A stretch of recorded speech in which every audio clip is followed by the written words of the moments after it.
Good morning. How are you? I am well. Hope you are too. First, I want to start off by asking you, What is student enrollment like this year? Well, our student enrollment for our revised estimate is actually slightly above the estimate. We expect to finish at about 101%, maybe 102%, but right now we had an estimate of 5,088, and the last time I looked at a report, we were at 5,106, so we're slightly above. The disappointing numbers, of course, are the freshman enrollment, which we only are off by about 15, but the transfers are significantly below where we expected them to be, maybe by as much as 125 or so. But the great news is our returning students came back at a higher rate than we expected, our continuing students. So that's a good sign. We hope that turns into a higher graduation rate. what are some things that the university is doing to help bring transfer students in, more freshmen, and having returning students stay? Well, what we're doing to help multiple continuing students to stay is we're dedicating more financial aid to the upperclassmen. Initially, our financial aid was sort of skewed toward the freshman class, but now we're readjusted that. We put an additional $1 million available for the upper class students, and we actually started a high achievement non-honors grant and award for students that were doing extremely well in their academics. We wanted to reward them. It's probably not a lot of money, but we just wanted to give them a reward. I think this year it was around $200,000 to $300,000 that we set aside for that. For the freshman class, we think we're being, and for transfers, we think we're being adversely affected by the warning/probation that we're under with SACS. We have been granted additional funding from the state to increase our transfer students, an additional $80,000 each year for the transfer students. And we're sort of excited about that. We really didn't work it as hard as we should have for the fall, but we're really going to make a special effort in the spring to bring in more transfer students. And freshmen, we're just going to get out more. We weren't traveling as much, and we weren't visiting the schools as much, and we hope to get our alumni involved in that, especially on the out-of-state visits. There's no reason that we can't do a better job on what I would call the I-95 corridor, which we take 64 over to 95 and all the cities along there, Baltimore, Philadelphia, New York. We should do a better job of recruiting students. Do you project that our enrollment numbers will go up? Well, we believe it will go up slowly, but we do believe it will go up. I don't have my Chev report memorized. I was trying to visualize it, but I think we have an increase of around 100 students for next year, and then maybe 150 the year after that. And then we would project the bump if we're successful on those two estimates of probably getting us back above 5,500, close to 6,000. How many teachers, administrators, and staff employees were let go? I think the newspaper erroneously said that we were going to let go around 90 people. It ended up being just around 20, and most of them were in the freshman-related courses where we expected a decline in enrollment. So there were actually no, what the state calls classified employees let go, and I think, as you said, administrators, it was around 5, maybe 6 of administrators that were not rehired.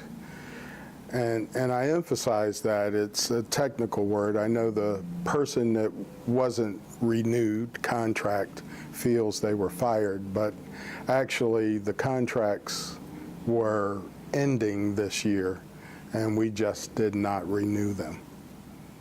So I could say from my point of view, we didn't fire anyone, but we did choose not to renew several contracts, about 20 to 25 in all.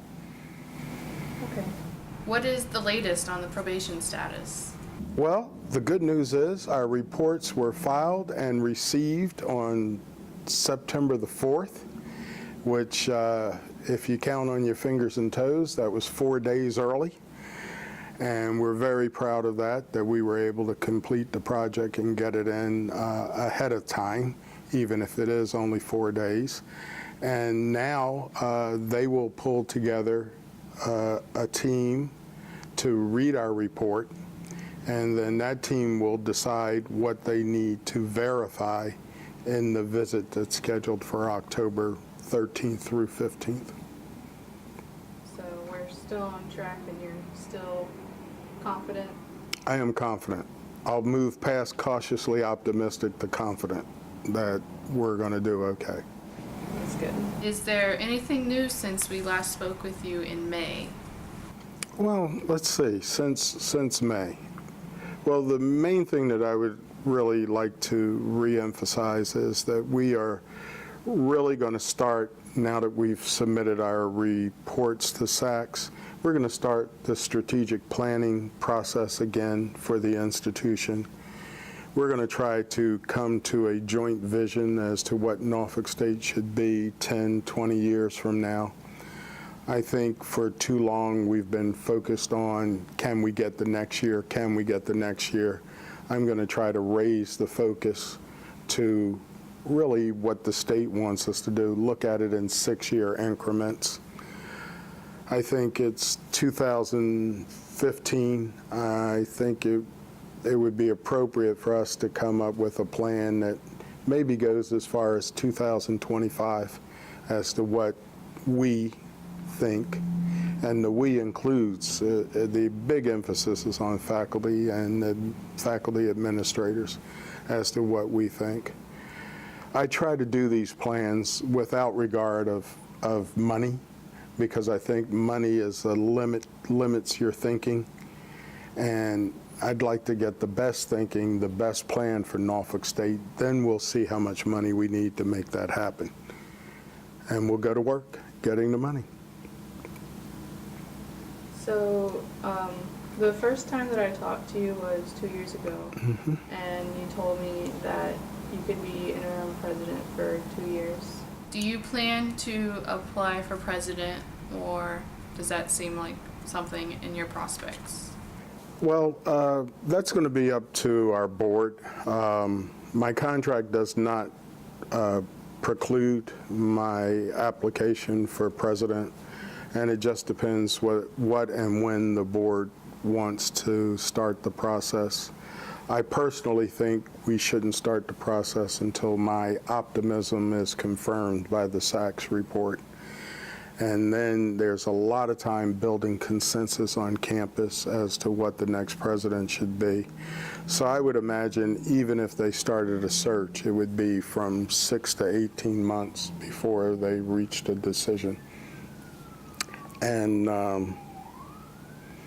as a, I'll reserve. I'll play Joe Biden on this one.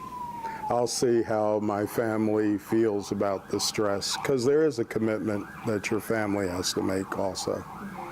So we'll see. And freshmen, well, I want the freshman class to know that we're very concerned about their security. We'll take advantage of the sirens in the background. We really are. We've hired an extremely qualified chief who I actually noticed in the CAF. He's also a DJ, so he was spinning turntables. I guess you don't use that anymore, it's CDs. But he was mixing, and the students really seemed to appreciate that. And in fact, the students I was sitting with, I said, you know, that's your police chief over there. And he says, that's the police chief? I said, yeah, that's the chief. So Troy Covington, very competent person, and I think we will upgrade our security. I've already seen police officers on mountain bikes, which to me is way better than everybody being in a car. So we're going to heighten our emphasis on your security. Is there a reason for that? Yeah, I want to keep you safe. It wasn't, No, no. okay. It's just the right thing to do. Yeah. I noticed with the new phone towers on campus too, Right, that was implemented. right. That will help with security also. It will help with communication, but it'll also help with security. It'll make it easier for the regional police to be in touch with our police because of the tower. And with the 4 message boards, we hope that it'll help us keep students and faculty more informed of events. So I'm really excited about our celebration of our 80th year, which is scheduled for next week. The speakers we're having in, the dedication of facilities that are taking place. It's really an exciting time. Wish there was a home football game, but the schedule just didn't coincide with our anniversary. So we'll have to have that celebration when we beat Hampton.